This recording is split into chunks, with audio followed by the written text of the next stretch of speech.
Vandag bespreek ons landboufinansiering in die breë, maar bietjie meer fokus op die spesifieke aansoek vir finansiering van individuele produsente. Ook gaan ons kyk na die finansiering van kleinboere en dies meer, en wat behels dit alles.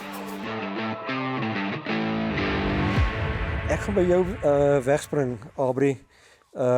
Finansiering is 'n veelbesproke onderwerp in die landbouomgewing. En baie keer verstaan produsente nie hoe werk kommersiële finansiering en hoe moet hulle aansoek doen en dies meer. Gee net eers vir ons so 'n breë raamwerk van hoe werk 'n kommersiële bank, hoe sien hy finansiering met sy kliënt? John, baie dankie. So ek dink as ek kan begin, ek wil graag begin deur te sê wat is die kontakpunt binne in die bank. Ek dink dit is belangrik.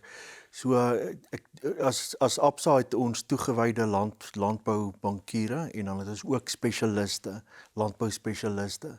So ek dink dit is baie belangrik dat jy by jou plaaslike landboubankier gaan aanklop, dat dit jou eerste punt is. En ek dink van daai punt af is daar kundiges wat gaan help om vir jou die proses te verduidelik. En dit begin gewoonlik met 'n besigheidsmodel. So nie noodwendig 'n besigheidsplan nie, maar dit gaan oor die vermoë om die besigheid te kan verduidelik en te sê wat wil gedoen word, waarvoor is die finansiering nodig en hoe gaan die finansiering terugbetaal word. Dawie, ons hoor baie keer produsente sê dat finansiering is die grootste knelpunt in die landbou vandag. Daar is net nie meer genoeg finansiering beskikbaar nie en baie keer kry mense die indruk dat finansiering word amper as 'n reg gesien, nie noodwendig as 'n besigheidstransaksie tussen 'n lener en 'n of die bank wat leen en 'n lener nie. Hoe sien julle daai verhouding? John, ek dink nie daar is 'n tekort aan finansiering wat beskikbaar is in die mark nie. Dis dalk nie die tipe finansiering en die behoeftes wat verskil. Dit is ook natuurlik belangrik om die regte tipe finansiering vir die regte doel aan te wend. Jy gaan nie noodwendig 'n plaas koop op jou oortrokke rekening nie, want dit maak totaal en al net nie sin nie. Natuurlik ook die koste van daardie finansiering is baie belangrik. Ons is in die huidige klimaat sit ons daarin met 'n rentekoers wat voordelig is vir finansiering oor die langer termyn. En dit is belangrik om dan dit ook so in ag te neem. Ons moet ook onthou dat daardie rentekoers kan omdraai. Waarskynlik binne die volgende jaar of wat gaan ons weer rentekoersverhoging sien. Maar wat jou vraag is, die beskikbaarheid daarvan. Ek dink in die mark is daardie finansiering beskikbaar. Dit is net waarvoor gaan jy dit aanwend, want dit gaan die finansierder se besluit op die einde beïnvloed. Ek dink ons is in die landbousektor baie bevoordeel dat al ons handelsbanke en ander finansierder is baie positief ten opsigte van landbou op die huidige stadium en dit is eintlik tot produsente se voordeel. So daardie finansieringstekort bestaan definitief nie. Ja, dis baie goeie nuus. So dis goeie besigheidsplanne eintlik wat ons nodig het en dan al die stawende dokumente en wat nodig is. Miskien daar net na julle kant toe. As julle nou met die verhoudingsbestuurder of die persoon wat die kontakpunt is in die bank, natuurlik moet dit dan na die kredietkomitee toe of daar's kredietkriteria wat julle het. Waarna kyk hulle alles? Moet daar 'n balansstaat wees? Moet daar 'n kontantvloeistaat wees of wat vereis julle? Jonas, as mens dit simplisties kan stel, die eerste ding wat 'n ou kyk is, wat 'n mens nou gaan kyk is vir wie leen jy die geld? En dan waarvoor leen jy die geld? En dan derdens, hoe gaan die geld terugbetaal word? En vierdens dan nou, wat is daar as 'n addisionele maatreël om verseker te maak dat die bank nie sy geld in die proses gaan of die risiko van geldafskrywing so min as moontlik te maak. So daai 4 punte en daar's verskillende terme wat gebruik word, die sogenaamde 4 legs of the credit tiger of die 5 C's of credit. Daar's allerhande beskrywings vir dit. Maar daai 4 goed is in essensie die belangrikste. En as 'n mens sê vir wie leen jy die geld, dan bedoel jy nie noodwendig leen ek dit vir John of leen ek dit vir Abri nie. Dis 'n baie wyeer vraag. Het die persoon vir wie ons die geld leen die nodige kapasiteit om 'n uitvoering te gee soos wat Abri gemeld het aan daai besigheidsplan. En ook hoe lyk sy struktuur? Baie keer, veral as jy nou kyk waar iemand in sy besigheidssiklus is of die fase van sy besigheid.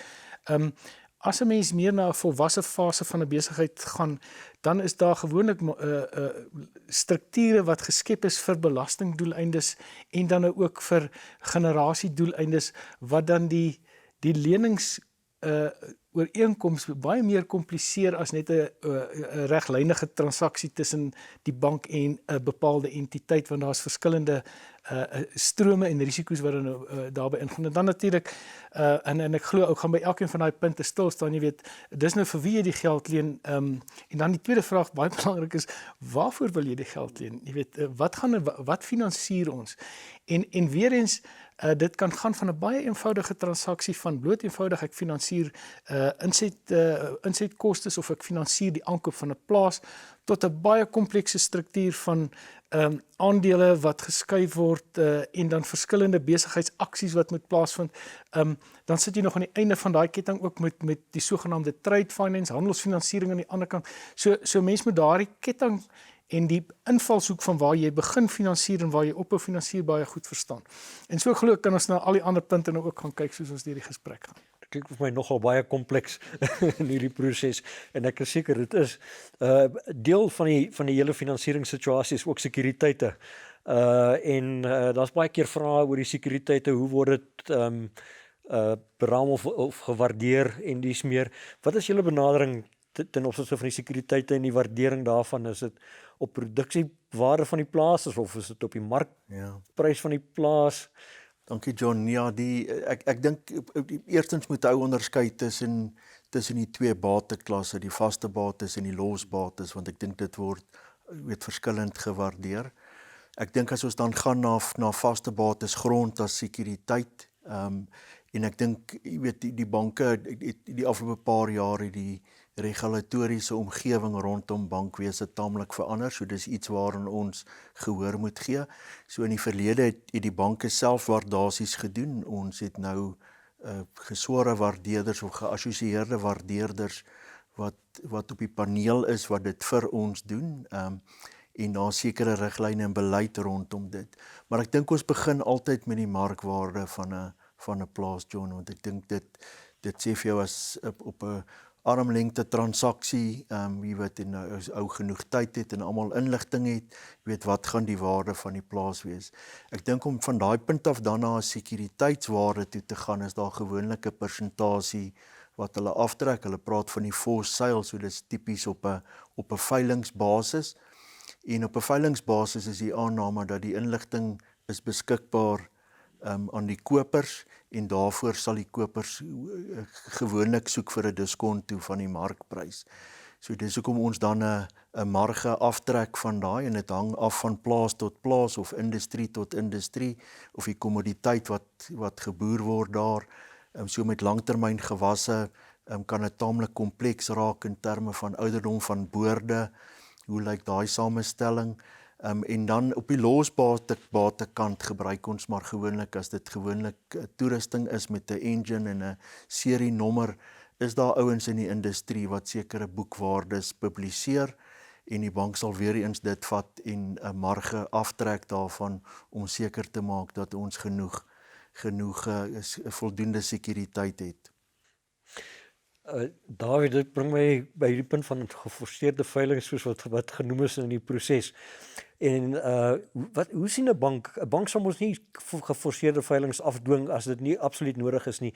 As 'n boer nou in 'n probleem begin raak en jy tel dit op, of wat moet hy doen? John, 'n geforseerde veiling is die laaste stap in die proses om 'n lening te herwin. Dit is nie in die bank se belang nie en is ook nie in die boer se belang om daai veiling te hou nie. So dit is regtig die laaste stap in die proses as daar geen omdraai kans meer is nie. En dan moet ek sê dit is in baie gevalle, kan dit 'n 5 jaar proses al wees. So dit is nie iets wat vandag is daar 'n probleem en môre word die plaas verkoop nie. So dit is 'n langtermynproses. Ek dink wat baie belangrik is wanneer 'n boer of iemand wat 'n krediet lening het by 'n bank, wanneer hy besef, hier's dalk bietjie moeilikheid en hier's dalk probleme wat ek ondervind, is om so gou as moontlik met jou verhoudingsbestuurder te praat. Want dan kan daar nog planne beraam word. Daar kan gekyk word na herstrukturering of wat ook al. Sodra hy op sy eerste paaiement nie kan betaal nie, wat ons noem hy gaan in default in, dan tree daar verskillende prosesse in werking wat van die regulatoriese kant af kom. En dan is hy in die sogenaamde distress periode. En dan kan ons eintlik nie meer planne beraam nie, want dan is daar regsprosesse wat ter sprake kom. So hoe gouer 'n produsent wat probleme ervaar, hoe gouer hy kan praat, hoe vinniger kan hy gehelp word. En dan sodra hy in daardie regsproses ingaan, dan skakel dit eintlik die verhoudingsbestuurder uit en dan neem die regsmanne oor en dis 'n proses wat dan 'n paadjie moet stap. Uit die aard van die saak, wanneer hy kan herstel, dan word hy teruggeplaas in kategorie 1 of wat die bank dit nou ook al sien, en kan hy weer aangaan op die normale proses. Maar hoe gouer hy met sy verhoudingsbestuurder praat, hoe beter. En dit is hoekom daardie verhouding met die verhoudingsbestuurder so belangrik is. Daardie konstante kommunikasie met mekaar is krities. En julle het genoeg verhoudingsbestuurders om hierdie alles mooi te dek. Ons het en soos al die banke het ons verhoudingsbestuurders reg oor die land, ons landboubestuurders ook, wat die verhoudingsbestuurders ondersteun, juis in kredietaansoeke of in watter mate ook al nodig is, om daardie produsente te help. Ons is ook van mening, in baie gevalle, wel in die meeste gevalle, besoek die verhoudingsbestuurder die boer op die plaas. Want as hy sien wat gebeur en hoe dit daar gaan, dan het hy eerstehands kennis daarvan. Nico, partykeer is daar 'n wanpersepsie van waar kry die banke hulle geld om uit te leen. Nou, die syfer wat ek in my kop het, en jy kan vir my sê of ek verkeerd is dat die banke gebruik maar min of meer 8 of 10% eie kapitaal, maar dit is eintlik die depositos van mense wat in fondse belê, geldmarkfondse en dis meer by 'n bank wat julle dan weer of uitleen teen 'n hoër koers en dan natuurlik 'n marge gemaak daarop. Presies hoe werk dit? Ja, ek dink John, en daar sekere vereistes banke onderskryf in Suid-Afrika in die sogenaamde Basel-ooreenkoms wat dan nou bepaalde vlakke stel van eie kapitaal en kapitaalvlakke wat gehandhaaf moet word sodat die bank inherent kerngesond is. In Suid-Afrika, al die banke in Suid-Afrika is bokant daardie kerf, so ons banke is inherent kerngesond ten opsigte van die manier hoe ons kapitaal bestuur.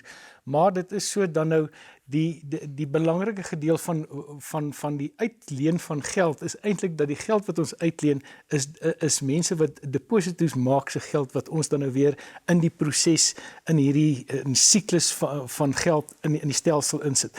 En daarom is dit belangrik vir 'n bank om verantwoordelik om te gaan met die manier oor hoe ons 'n kredietbeleid skryf, sodat die ou wat môre besluit hy gaan sy geld kom deponeer by die bank, baie min mense in Suid-Afrika, jy weet, gaan aan die einde van die maand en gaan sit sy salarischeck in die bank en dink môre gaan die geld nie daar wees nie want die bank gaan nie daar wees nie. Daai bestendigheid van die bankstelsel in Suid-Afrika is 'n geweldige bate vir die land. En dan het natuurlik nou ook vir land, maar dit plaas die verantwoordelikheid op banke om nog steeds verantwoordelik met ons kredietbeleid om te gaan. Ek gaan miskien nou 'n redelik kontroversiële vraag ook vir julle vra. En julle kan al drie antwoord. Die staat is besig om nou 'n staatsbank daar te stel. Hoe sien julle die staat? Sien julle dit as kompetisie of wat wil die staat eintlik bereik met 'n staatsbank in die proses? En dink julle gaan in die landbouomgewing speel daarmee? Gegee ons het 'n landbank wat eintlik ontwikkelingsfinansiering in die landbou veronderstel is om te doen. John, ja, so ek dink ons siening is dat die landbank is daar en dit word deur die regering besit. So daar is eintlik al reeds so 'n bank. Ek dink om 'n bank te begin wat net fokus op landbou, ons almal weet dat landbou is kapitaalintensief, dit is groot geld, so ek dink om 'n bank te begin wat net op landbou fokus, ek dink die voordeel van die kommersiële banke, as ek dit so kan stel, is dat ons het die breër ekonomie en die salaristrekker wat bydra tot daai deposito's wat Nico van gepraat het.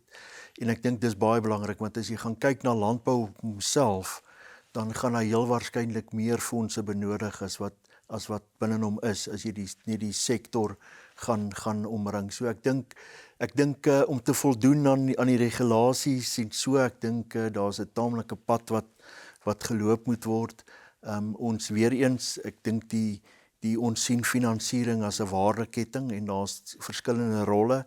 So as die idee van 'n staatsbank is om ontwikkeling te dryf, dan dink ons daar's definitief 'n plek. So ek dink kom ons kyk. Dawie, ek dink ons het 'n probleem in Suid-Afrika met ontwikkelingsfinansiering, met die landbank wat 'n probleem is. Tot watter mate moet die landbank dan ondersteun word om het sy met subsidies of waarborge in 'n fiskus wat reeds onder geweldige druk is om ontwikkelende landbou te ondersteun. Want die ontwikkelende landbouers sê vir ons hulle het 'n probleem tot toegang tot kommersiële finansiering. John, ek dink dis juist die uitdaging van die landbank is waar hy sy befondsing vandaan kry is maar op die open mark soos wat kommersiële banke ook gedoen het, teen daardie selfde rentekoerse natuurlik ook.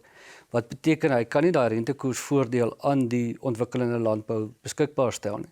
So ek dink dis al klaar 'n probleem vir hulle. En dis waar die regering behoort in te kom met ondersteuning aan die landbank, staatswaarborge of welke manier ook al, juis om daardie voordeel aan die ontwikkelingsfinansiering te kan gee. Iets wat ons in die verlede gehad het, was die landboukredietraad wat juis gefokus het net daarop om ontwikkeling te kan doen in kommersiële landbou en natuurlik nou deesdae ook in ontwikkelende landbou. So daardie uitdagings is krities, want op die ouend kan die kommersiële of kan die landbank nie met 'n kommersiële bank meeding in terme van die voetspoor wat ons het in vergelyking met wat hulle gehad het nie.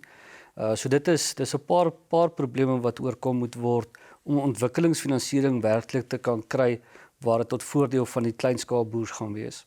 So eintlik wat jy voorpleit is eintlik 'n hele nuwe besigheidsmodel vir die landbank wat hy eintlik sy mandaat moet ontwikkelingsfinansiering wees en wegbeweeg van kommersiële finansiering wat hy tot 'n groot mate gedoen het sy deur landboubesighede destyds en ook hoe hy kapitaal trek om te kan leen, want ek dink daai model is gaan ook moet verander in die proses. Dit is nie nou volhoubaar nie. Stem jy saam, Nico? Ja, John, jy het die woord mandaat gebruik en ek dink dit is krities belangrik. Ek dink ontwikkeling of ontwikkelingsfinansiering het 'n bepaalde mandaat nodig. En tradisioneel kommersiële banke het 'n kommersiële mandaat. So hoe ver jy nou wegskuif van jou kommersiële mandaat om in die ontwikkelingspasie te gaan speel, kan problematies raak ten opsigte van daai opmerking wat ek vroeër gemaak het oor die verantwoordelikheid ten opsigte van die uitleen van geld wat in wese iemand anders se geld is en ek moet dit nog steeds doen sodat ek die opbrengs vir daardie persoon wat die belegging kom maak het by ons kan vergoed vir sy belegging. Maar daarom dink ek dis belangrik dat het sy dit 'n instansie soos die landbank of dan nou 'n ander instansie, 'n staatsbank of watter formaat dit ook al mag inneem. Ek dink nie die landbou kan gaan en dit suiwer op 'n kommersiële basis probeer doen nie. Jy gaan onmoontlik nie die ontwikkelingsdoelwitte bereik wat jy graag sou wou bereik deur dit net op 'n kommersiële basis te doen nie. So daai balans tussen 'n staatsinstelling of dan nou ondersteuning van ander instansies wat spesifiek fokus op ontwikkeling en daar kan 'n mens legio opnoem wat op internasionale vlak 'n rol speel. Ek dink dis daai gedeelte wat daai gaping tussen kommersiële finansiering en dan nou ontwikkelingsfinansiering moet vul. So ou gaan dit nie it's not going to be a one size fits all. Nee, ek dink ons sal aanpassings moet maak oor hoe ons die landbank posisioneer in Suid-Afrika en hoe ons sy rol beter speel. Maar ons het nou gehoor dat daar's verskillende tipes finansiering vir verskillende redes in landbou of verskillende planne en so aan. Maar een is tegnologie en ons sien tegnologie raak duur, maar dit het ook 'n gewellige impak op produktiwiteit en op landbou en baie belegging vind nou plaas in tegnologie. Het sy pakhuise en dis meer. Ek was nou die dag bevoorreg om een van die groot boere se pakhuise deur te loop. Dit was absoluut magnifiek geweest, maar dit kos baie geld. Hoe sien julle tegnologie en belegging in tegnologie vorentoe? John, ek dink om mee te begin, dink ek ons ondersteun tegnologiese ontwikkeling. Ons kan sien, ek bedoel om deel te wees van die internasionale speelveld, gaan dit, jy weet, alles gaan rondom hoe effektief, hoe produktief en hoe vinnig ook kan reageer en kan produseer. So ek dink daar's definitief, jy weet, waar tegnologie gebruik word om effektiwiteit aan te spreek. So ek dink weer eens die bank sal 'n evaluering doen in terme van die tegnologie en wat hy bring tot die besigheidsplan. Ek dink dit is belangrik dat hy op 'n punt moet hy het sy 'n besparing aan insette of het sy 'n beter produk. So hy moet ergens moet hy reflekteer in 'n voordeel vir die besigheidsomgewing. En ek wil tegnologie is so wyd op die stadium, so dit strek vanaf toerusting, trekkers, presisieboerdery, besproeiing en water, en hernubare energiebronne, tot fisiese digitale platforms om seker te maak dat 'n ou net in tyd of just in time, soos die Engelse term is, jou insette kan koop en dit kan gebruik. Daarby ons het nou so 'n bietjie oor die tegnologie en die breë gepraat, maar ook landboumasjinerie. Die landboutoerusting is baie duur, baie kompleks en jy kan baie doen daarmee. Hoe sien julle die generering van data wat jy kan gebruik met presisieboerdery en dies meer? John, ja, ongelukkig baie van die tegnologie word er nog ingevoer ook, so ons moet die wisselkoerskomponent ook nog daaraan koppel, dan raak dit nog duurder. Maar die ontwikkeling van tegnologie in landbou is fenomenaal. Ek dink baie van die nuwe tegnologie word baie keer in die militêre area getoets en dan kom dit oor na landbou toe voordat in die publieke area uitgerol word. Maar daardie tegnologieontwikkeling is so positief in terme van jou produktiwiteit verbetering, wat op die ou end jou opbrengs op jou investering natuurlik aanhelp. So in terme van krediet is ons baie ten gunste daarvan waar boere tegnologie aanneem om produktiwiteit te verbeter. Jy het gepraat van die data wat daaruit gegenereer word. Daai data kan natuurlik teruggepomp word in 'n platform wat besluitneming vir die boer kan aanhelp, maar ook kredietbesluitneming op die ou end na 'n bank of van 'n bankoogpunt af natuurlik kan vergemaklik. So investering in tegnologie in landbou is krities. Het sy dit nou uit 'n finansieringsoogpunt of uit 'n produksieoogpunt uit is. So ons begin in daai kunsmatige inligting ook beweeg in daai spasie in die landbou in besluitneming. Nico, jy's ook 'n beesboer en ek sien nou die dag 'n bul het verkoop vir 1.1 miljoen rand. Wens dit was my bil. Was dit jou bul geweest? Wens dit was. Maar ons sien dat genetika is ook baie belangrik in hierdie tegnologie spasie. Waar dink jy of hoe sien julle as die bank julle verskaf finansiering vir daai tipe van Ja, ek dink tegnologie in sy tale beskrywing daarvan is soos wat Aubrey gesê het, iets wat banke definitief ondersteun. In jou voorbeeld van 'n bil, en ek wil nou nie die spesifieke bil as 'n voorbeeld gebruik nie, maar mens kan byvoorbeeld kyk na landboumasjinerie. Ek dink in Aubrey daaraan geraak. Ek dink 'n mens moet teruggaan in 'n sommetjie gaan maak en sê wat is die opbrengs wat ek op daai kapitaalbelegging van my kry?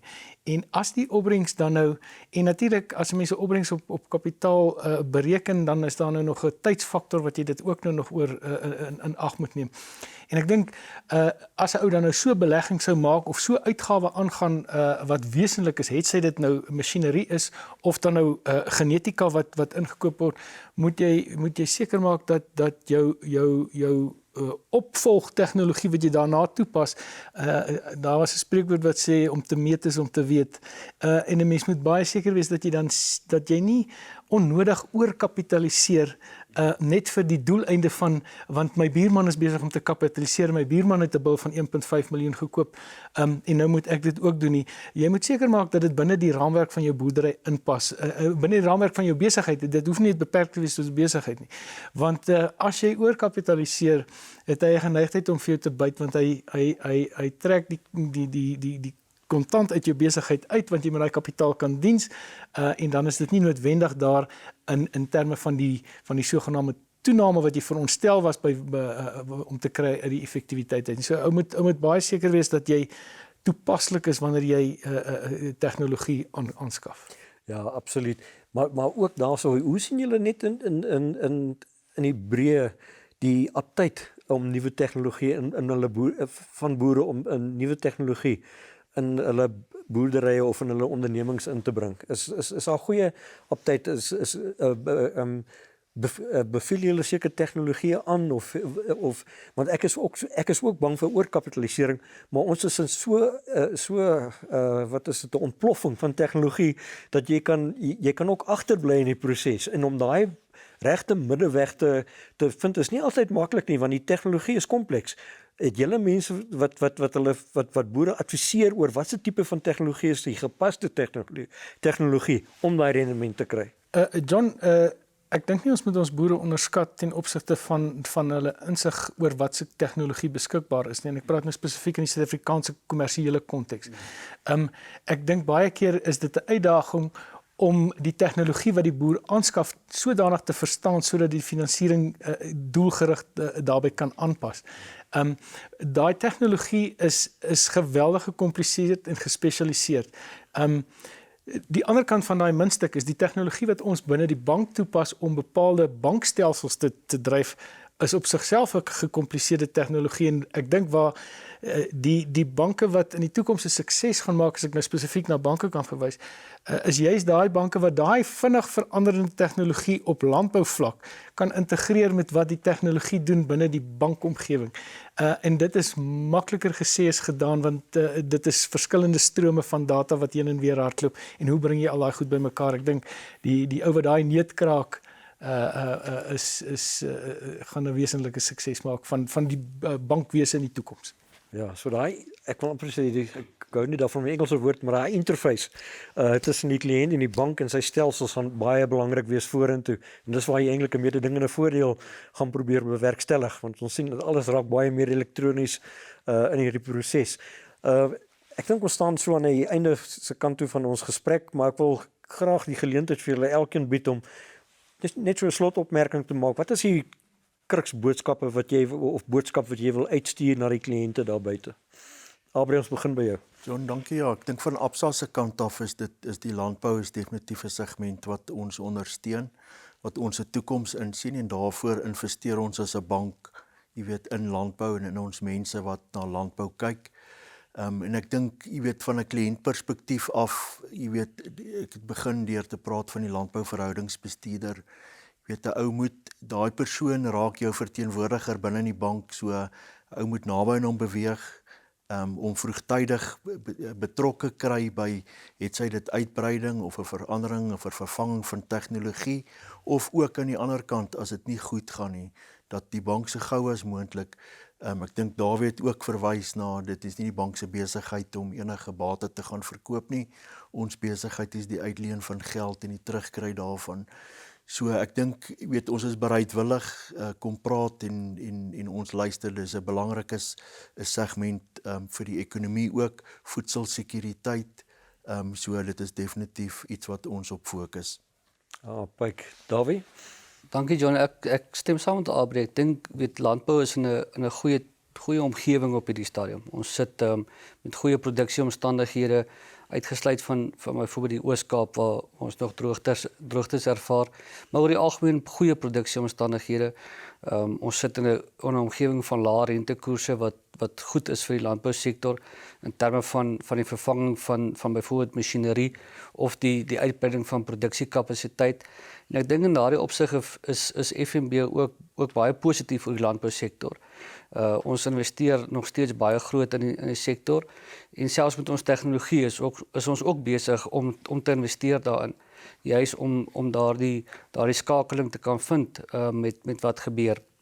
So van ons kant af definitief ons kyk met goeie oë na kredietaansoeke en ons gaan in die landbousektor ondersteun sover as wat ons kan. Baie goed. Nico? John, ja, ek dink Albei daaraan geraak. Ek dink ek wil ook nog vlak daarby sit. Landboufinansiering is multidimensioneel in die sin van dit is nie net beperk tot 'n gesprek tussen die bank en die kliënt nie. Dit is so kompleks en dit is wesenlike bedrae vir alles my spesifiek nou verwys na waar ons gesels het, dat jy moet in gedagte hou dat jy jou belastingadviseur, jy moet jou regsadviseur, jy moet jou rekenkundige adviseur saam in hierdie pool intrek sodat jy seker maak dat jy 'n optimale besluit geneem het ten opsigte van finansiering. Die banke verskaf spesifieke ondersteuning ten opsigte van beplanning van hoe jou kontantvloei gaan lyk, maar dit is belangrik dat jy ook intrek die ander fasette van finansiering wanneer jy na landboufinansiering kyk. Reg. Baie dankie aan ons gaste, Aubrey, Dawie en Nico. Regtig, dit was baie belangrik dat ons hierdie gedagtes van julle gekry het en dat die boere daar buite moet weet dat banke is bereid om te leen. Daar is meer as genoeg geld. Hulle soek goeie besigheidsplanne en ons ook in die ontwikkelende landbousektor is daar geleenthede en dat ons almal saamwerk om landboufinansiering 'n sukses te laat maak. Of om 'n sukses van landboufinansiering in Suid-Afrika te laat maak, want dit is absoluut 'n pilaar van ons hele landbousektor in Suid-Afrika. Baie dankie.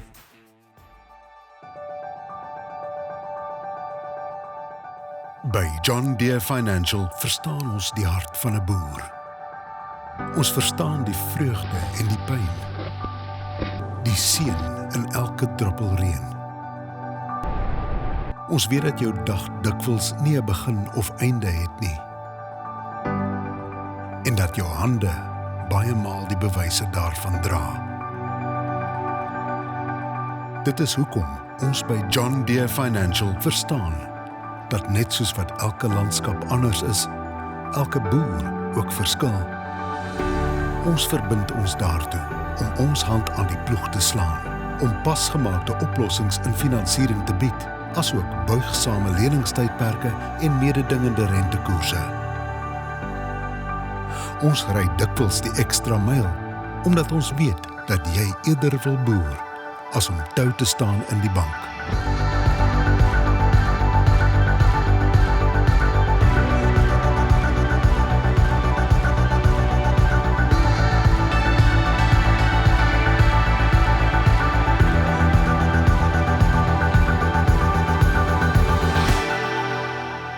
By John Deere Financial is ons verbind tot langtermynverhoudings deur dik en dun, asook gerieflike en mededingende produkte en diens.